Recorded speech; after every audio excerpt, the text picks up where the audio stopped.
แม่ชมเผยคลิปน้องสายฟ้าพายุปล่อยโฮแย่งของเล่น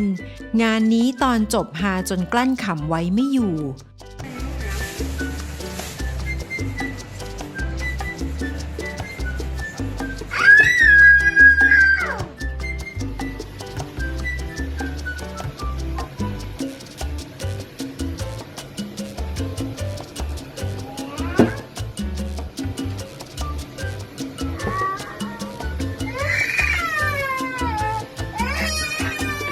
แบ่งกันเล่นแบ่งกันเล่น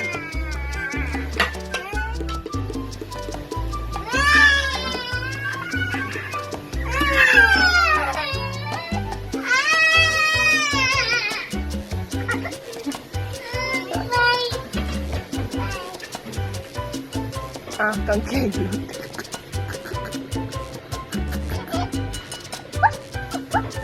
ใส่ป้าโปโป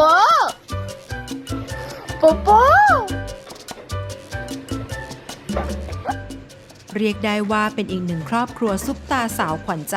ที่ใครๆก็หลงรักในความน่ารักของครอบครัวนี้สำหรับชมพู่อารยาหวานใจคนสวยของน็อตวิสรุตเป็นที่ทราบกันดีว่าทั้งคู่นั้นมีทายาทฝาแฝดด้วยกันถึง2 คนนั่นก็คือน้องสายฟ้าและพายุลูกชายวัยขวบกว่าที่ยิ่งโตก็ยิ่งหล่อและดูฉลาดสุดๆล่าสุดชมพู่ก็ได้เผยภาพคลิปสุดน่ารักของลูกชายลงในอินสตาแกรมอีกเช่นเคยแต่ครั้งนี้เป็นคลิปที่น้องสายฟ้าและน้องพายุได้แย่งของเล่นกันน้องพายุถึงกับร้องไห้อยากได้ถาดหมีแต่ในขณะที่กำลังแย่งกันอยู่นั้นก็เกิดเหตุการณ์ที่ทำให้แฟนคลับถึงกับกั้นหัวเราะไว้ไม่ไหวจะเป็นอย่างไรนั้นตามไปชมคลิปกันค่ะ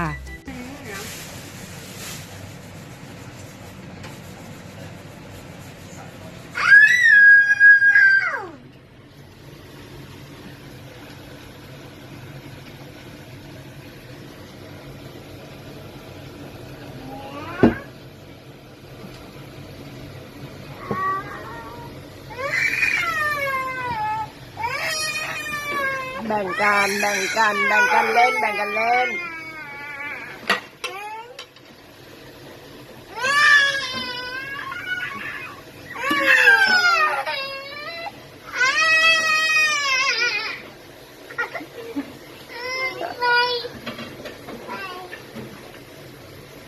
างเกงหลุด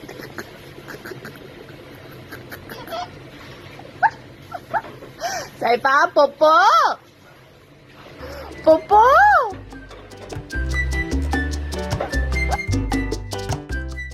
ขอขอบคุณข้อมูลจากสยามดารา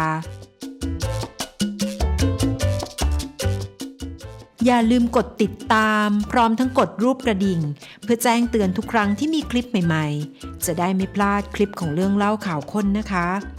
รักทุกคนค่ะ